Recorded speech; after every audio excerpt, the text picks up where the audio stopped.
Hello gamers, it's Mew. Welcome back to another video. For this video, I'll be explaining how I made T-Doc, also known as 30 Days of Kingdoms, a series of shorts and pictures and images and memes, etc. And just stuff I made for marketing my debut novel, The Fall. Some days are very self-explanatory, others are a bit longer to explain, so some days are not going to have a huge explanation, some days will, so you know. So marketing is kind of a funny thing. Honestly, it doesn't have to be anything crazy. It can literally be as easy as, I made this book, go read it, but often that doesn't work unless you get lucky. Same with trends. Whether it goes viral or not is also based on luck, which is really annoying, and also not everyone can pay for ads. And also, ads are also not a guarantee people will read your book. So, yeah. Honestly, luck can push a TikTok video to everyone, while paid ads can do literally nothing. Basically, I crafted this as a way to hopefully just get the word out there. I mean, if you know me at all, I talk about kingdoms a lot. But I wanted this to be hopefully one way to just be like, you know the book I talk about a lot? It's coming out soon. I mean, there's stuff for people that have been affiliated with my creations and stuff for a long time. But like, you know, a bit for the new people, a bit for the people that have been here long enough to know what Kingdoms even is about. Anyways, let's go over each individual day, shall we? Day 0. This is sort of kind of part of T-Doc, but also not really. It's more just an introduction to T-Doc. Basically, I just wanted a little prelude that explained what T-Doc even is. Nothing super crazy on the editing or anything. Day 1, I wanted a teaser showcasing the characters in the book and the actual release date. This one's more for the people that have been following me in the book for a long time than newcomers, but I think it has enough intrigue that new people will be curious, I'm hoping. I'm recording this before T-Doc even comes out, so I think I do need to practice making my silhouettes more readable, as I feel like a lot of these don't read as well as it could. I could probably use some lines inside the silhouettes for readability purposes, but I didn't do that for stylistic reasons. But hey, maybe that's something for, I don't know, future T-Doc or related marketing campaigns, I guess. Day 2, I was planning on separating all of this info into their own videos or whatever, but I just figured, let's just put all the need-to-know information in one place. Title, blurb, cover, genre, and age rating is there. I didn't put the trigger warnings, unfortunately. Maybe I'll add them back in, actually, I don't know. This was originally gonna be a short, but I just decided to make it into a post instead. I was first making these stuff for T-Dog, banking on the fact that I'd probably throw them up on TikTok, but I don't know if I'm doing that now that US owns TikTok and is like tracking immigration status and stuff. I'm writing and reading the script before it's actually being posted, so I guess I'll probably figure out what I ended up doing in the end. So, day 3, this begins what makes up a big chunk of T-Doc. Where like all the significant characters get introductions and voice claims. I also draw a picture of everyone. 2 slightly different versions to switch between depending on their song. Well, not everyone does that, but like I make the switching art for most character. But yeah, to switch like depending on the song choice and the personal arc they go through. Their little symbol with their info here, and sometimes the characters comment on their info, but not always, and also voice claims, with audio to match. For most characters, the song has something to do with the characters, but not always. I also make the characters move on beat, or at least to the best of my ability. So, first of these is Satan. His design is actually technically a little outdated, unless I decided to change it, probably not. I don't know if I have the video files for this anymore, but he doesn't have the red splotches on his outfit anymore, thank God. His symbol is an Ankh because he's goth, and Ankhs have sort of become synonymous with the goth subculture nowadays. Trying to find a voice claim was kind of hard. Like, I can imagine him with a deeper voice, but also like more middle-ranged. I think that also works. Originally, the first one I really liked, Ben V from Ludovico Technique, which you can kind of see the name for a split second, but like Ben V has like controversy with like cheating and dating a minor. No evidence for this. just someone on Reddit. So whether that's true or not, I don't know. Person that said this has also since deleted their account, so take that with a grain of salt.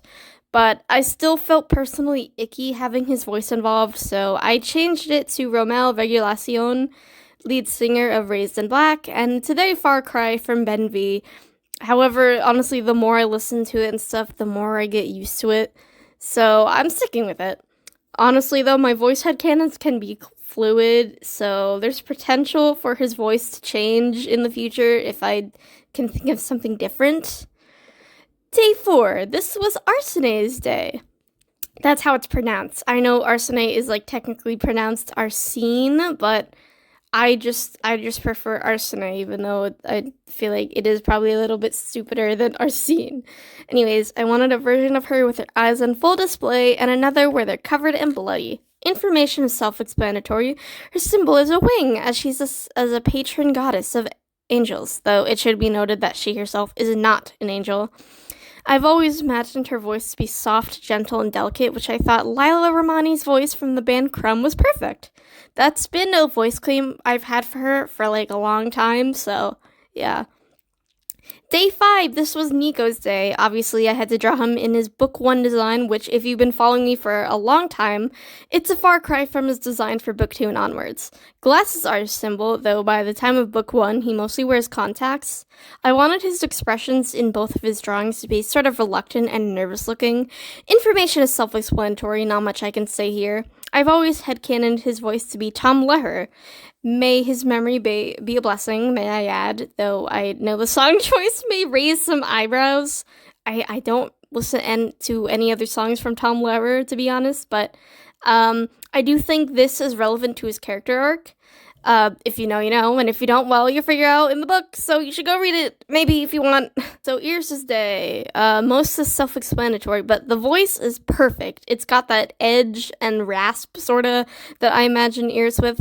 Side note, Tipless is a Canadian punk band that I really love, although I haven't listened to them in, like, a hot minute, but they were introduced to me by Kit, who is, like, mentioned in every video I make, somehow, I swear. Anyways, Kit, if you're watching this, hi! God.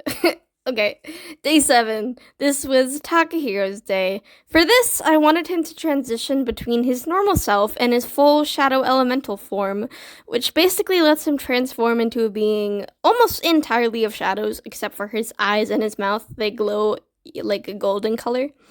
I also made him move in a more bouncy way to fit the song. I've always headcanoned Takahiro with Will Wood's voice, and this is like the Takahiro song to me, so yeah, this one, figuring out the voice was not hard, because it's been figured out for the longest time. Day 8, this was Katharina's day. Trying to find a voice claim for her is hard. Like, I think she has a mid-range to deep voice, but I can't think of many singers I listen to have that sort of deep voice. I had like 5 contenders, but ultimately, I chose Sabrina Carpenter, who I feel has kind of like Katharina's vibes.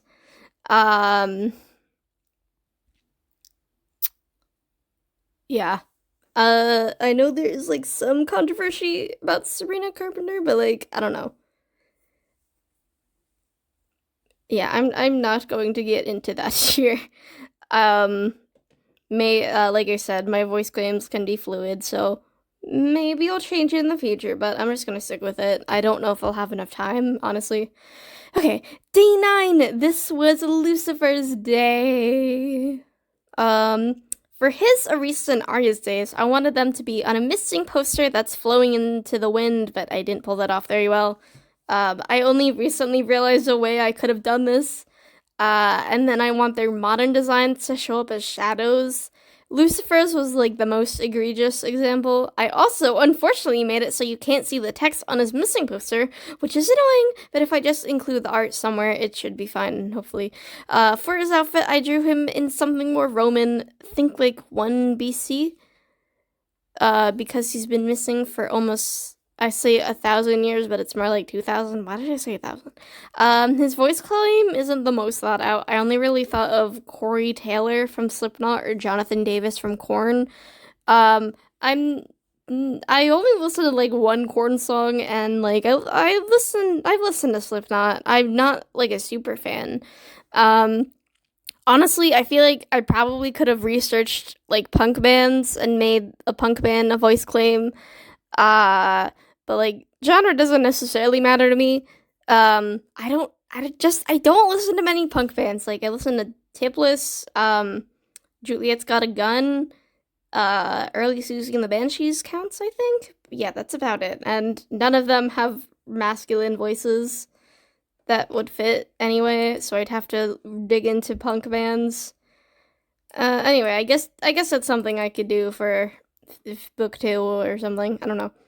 Day 10, this was Arisa's day. For her missing poster design, I got to make a fun Roman design. The hair was really annoying, but fun to do. I know a different way I do it now. Her text is better than these photos, but it's so hard to read, but it's inevitable at this point. For her voice claim, I gave her Taylor Momsen of The Pretty Reckless. Finding a voice claim wasn't hard, but I was struggling to find a song that is kind of relevant, so yeah, this song isn't like full on about her lore, but I think it kind of fits. Day 11, this was Arya's day. This was also one of the earliest videos I made, so unfortunately I pulled the swaying poster off like super terribly. Her symbol also wasn't actually put on the poster, it's just a layer floating above. Very bad idea. Unlike Lucifer and Arisa, she only mysteriously disappeared 10 years ago, so hers was relatively modern, but still hopefully like fashion from like 2009? Question mark. I also gave her a voice claim from Juliet's Got a Gun, also another Canadian punk band. Thank you, Kit, for the music recommendations. I think Arya has like a mid to high-ish pitch voice, but I think the voice I chose fits pretty well. Okay. Day 12. I'm just checking because I have like reordered what day is which a few times. Anyways, Miletta's day. I thought it'd be pretty funny to make her art be of her just giving the middle finger because that's just who she is. She's pretty unbothered. I thought Barrett Wilbert Weed was a pretty good voice game, but finding a decent song was annoying and difficult for no reason. There's not many that fit very well, but I chose I'd Rather Be Me. I don't think it I guess it kind of fits her, but not really her arc. There's probably other song selections I could have done, but close enough. This was like a really last minute addition because there were other few side characters I was kind of unsure of adding, but like I think this is a good call. She's in there quite a bit. Day 13, this is Dolios's day. Everything is self-explanatory, though I will say he was the only one I couldn't figure out a singing voice claim for. I tried to choose voice claims from bands and stuff I already listened to, but I just don't have many deep male voices I listen to, so I got a normal voice. But I feel like, I think I like how he's the only one that just has a speaking voice, because his is just super off-putting. Anyway, his voice is the host guy in Jackbox Trivia Murder Party, which I think, actually, I just repeated what I already said. Day 14, this was Yami's day. I think I slightly updated his design for this, but everything was pretty self-explanatory. I think I didn't even have to do a whole lot for his voice claim. I also just put him in a shadow form, similarly to Takahiro, though it's not as dramatic. Day 15, this was Zeta's day. This design is also kind of outdated now because he's not even a powered human anymore. He's an elf. By the way, powered humans are also now called evolved humans. Basically, just imagine what they got going on in My Hero Academia, but they don't have the animal mutation stuff. It's just like the powers. Yeah, that's the best way I can think to describe that. His elf design is not that much different anyway. He just gets long ears. That's about it. This one was pretty self-explanatory, though I did choose to draw a version of him without the mask. It just felt right. Day 16, this begins the non-character introduction stuff. Day 16, I wanted to do a TikTok compilation, which I know that does sound kind of annoying, and also it hasn't particularly aged well, but I felt like I want to do a Vine thing instead, but I don't know, I couldn't find or think of many funny Vines that could, like, be connected to the plot of Kingdoms. Or not really the plot, just, like, the vibes, I guess. So I just changed it to TikToks. I mostly just source them from like this other TikTok compilation that was Homestuck themed, but they're ones I think are pretty funny. This one took me several months to finish because I drew a frame a day. If I drew more than that, or even just picked a day to finish it out, I probably could have finished it way earlier.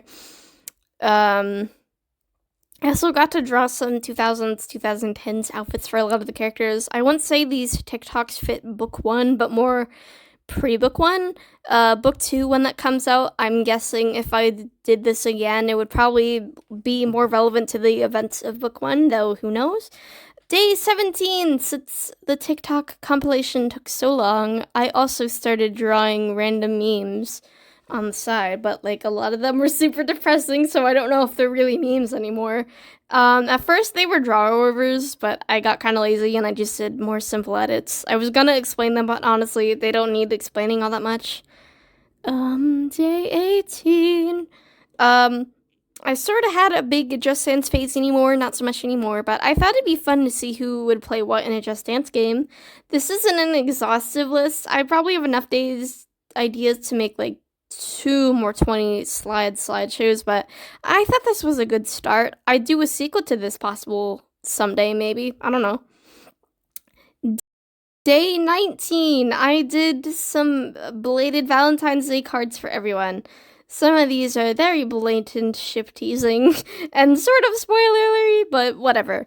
Honestly, a lot of the kingdom ships have been made very clear from the start, so I think it's fine. I basically just made these as if I assigned them all onto this, like this was like a school assignment, and I forced them to give me something to put on the card and like do a pose for the camera. Sane's is clearly to Arya, though it's technically supposed to be for a general audience. If anyone wanted to use this as an actual card, they'd have to edit out the scribbles. You'd say something poetic, but I don't know if I pulled that off. I'm not a poet, guys. Arya's is flower themed and clearly to Saiyan. Also, I tried to like choose flowers to put in her hand with like specific meanings, but I'm so bad at drawing flowers, I don't know if it comes through. Ursuna's, I wanted something very thirsty at first, but they were like too over it, so I chose something book related, but still kind of thirsty. Katharina, I was thinking of something thirsty again, but then I was like, let's do something sweet, because I thought that would be fun. Arista's feels less like a card and more like a sweet message directly to Lucifer. Takahiro's is up to the imagination, but it's supposed to be something very thirsty under there that I had to censor out. But actually, if you look at the files, like, there's nothing there. Nikos is also book related. Lucifer, I wanted it to be slightly thirsty, at least for the pose, and I wanted his line to be somehow punk related, but I couldn't find anything. But what I chose felt fitting. Iris is a platonic one, and Milena doesn't care to do anything. Not because she's Arrow Ace, but I mean, that's certainly a headcanon with Milena. Like, the whole thing with her sexuality is that's up to interpretation. Because I can't decide, so, yeah. Also, she's too busy with work to find love anyway. But yeah, I don't think Milena cares about Valentine's, but she also comes off as Arrow Ace as well, so, you know. Day 20. This wasn't fully drawn. I just used stuff I drew before, but made all these specific tag yourself image. I wouldn't consider Takahiro and Katharina to be part of the main 4, though I wouldn't necessarily consider Takahiro and Katharina to be part of, like, the main 4. Or, did I mean to say 6? I'm not sure what I was talking about there, but I included them instead of Arya, Lucifer, and Arista because, like, they get perspectives. Arya, Lucifer, and Arista, though I consider them part of, like, the main 6 of Kingdoms, they don't have their POVs followed. They're still relevant, but, you know. These expose a lot about these characters, so, don't share which one is yours if that feels too exposing. Day 21, I wanted to draw the main 10. I'd say like main 10, main 8, main 9, main 10, like interchangeably. Oops. Anyway, I drew them I drew the main 10 in outfits from all different eras, though it should be noted this is more like their current selves trying on old clothing and trying to fit the old era than like a picture and a painting from years ago. So So, though I think that part's only really relevant to like one of them. Put quite a lot of thought into these. So we're gonna go in order of year. Nikos is 300 BC, very Greek. I feel like he's the only one where that part is really relevant.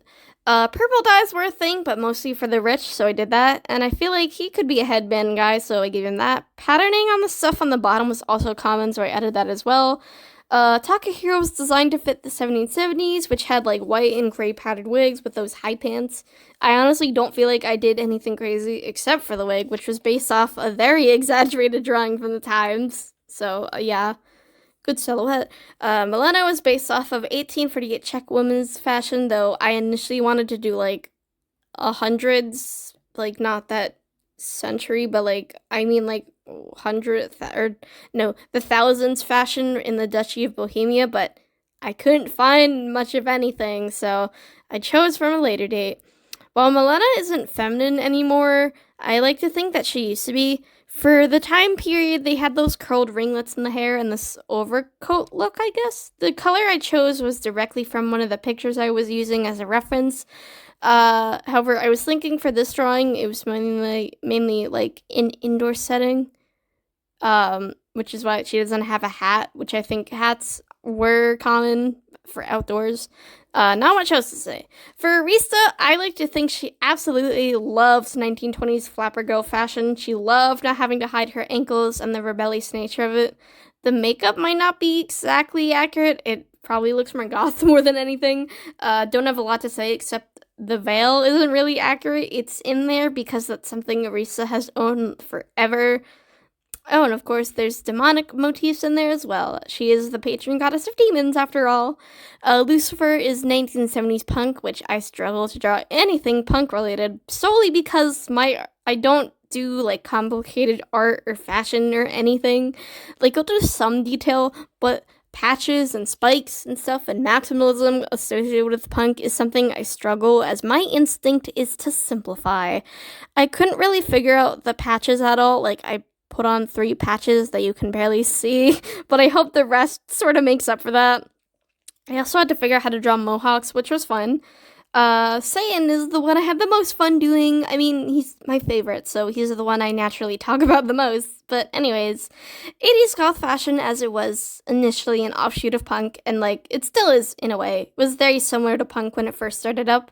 Leather jackets, patches, though honestly, the more I think about it, I forget, I would have to look up reference images, but I don't know if goths in the 80s also did patches. That might just be a modern thing taking inspiration from punk.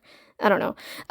And though there was teased hair, the dramatic makeup, though I think also like a lot of the misconception, like the pale face wasn't really done as it is today, and it wasn't all black. They still had some color, but it was pretty minimal.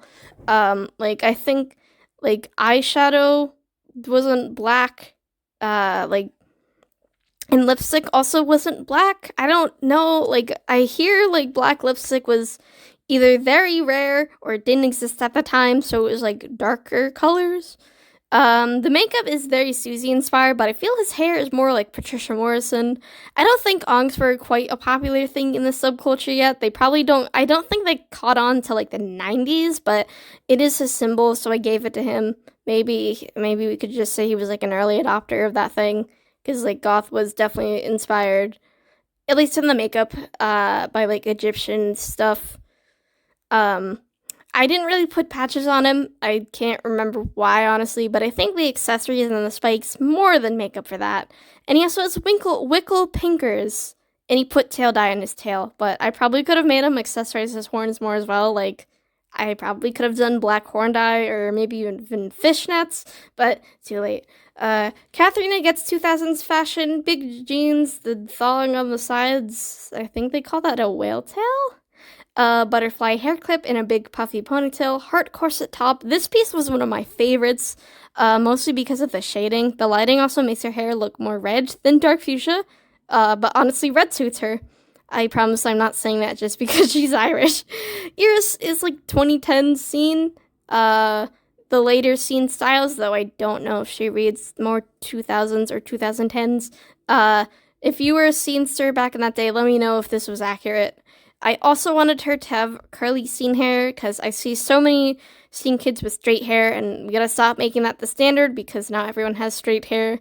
I don't really remember this era well, but I kind of remember being exposed to it, but I was definitely more exposed to mainstream clothing because I was not... Put it this way, I didn't personally know any scene kids back in that day. Counterculture kids were not really a thing. Well, at least in my area. Also, Irsa's color as a scene kid was definitely yellow. And lastly, Arya in the 2020s.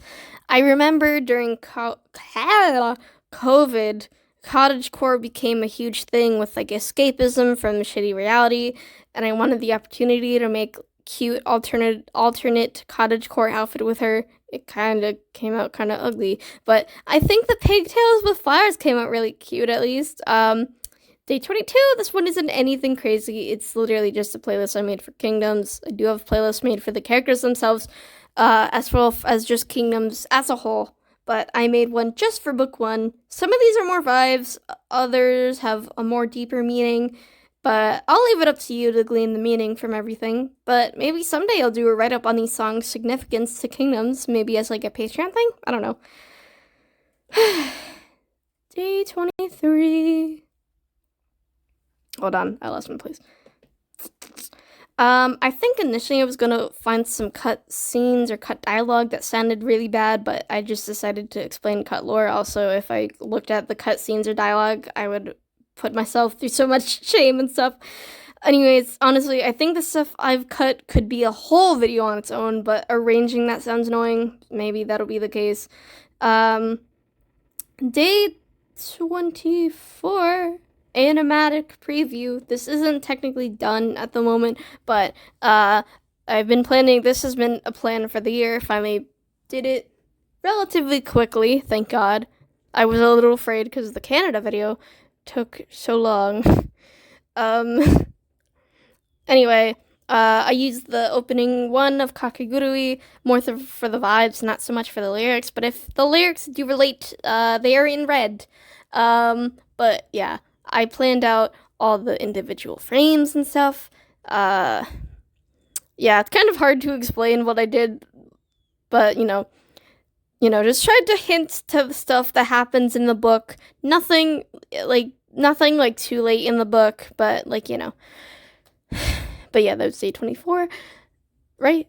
No, yeah, day 24. Sorry. Day 25 is a thank you. Pretty simple. It's literally just a thank you for following Kingdoms and or T-Doc with art assets I've already made. Day 26. This day is supposed to be April 2nd when Kingdoms actually comes out. I don't know if this video is coming out before or after. Probably could have done or drawn something or done something with much more fanfare, but I just decided to keep it simple for the actual day. Day 27. I wanted to make teaser art for book 2, but this didn't come out how I wanted it to. But oh well.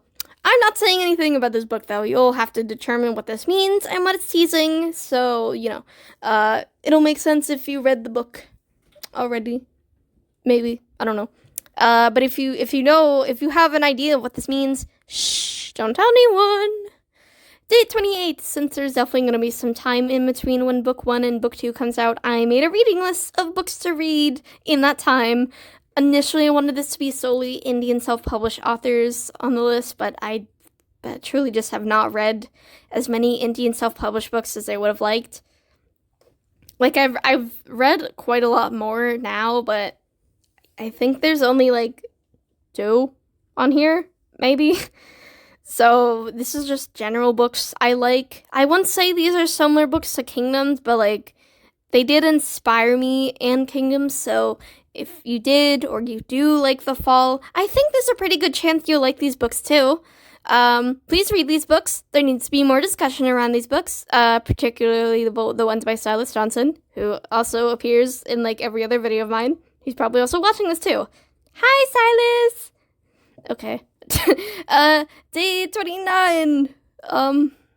What did I do for day 29? This is nothing too crazy. I literally just wanted this day to be for people to give feedback or critique on the marketing, because I'm sure there's obvious stuff I should have done or explained, or there's things that I did that were unnecessary. Editing and assets weren't crazy. I reused old assets and didn't do anything super complicated for the editing. Day 30, one last thank you for everyone's support on T-Doc and Kingdoms, and just outlining what's next for me in terms of Kingdoms, in terms of writing in general, and just like stuff in general. I hope you all enjoyed this explanation of the things I made for T-Doc, and maybe this gives fellow authors out there inspiration on marketing campaigns. Remember, marketing can really just be anything.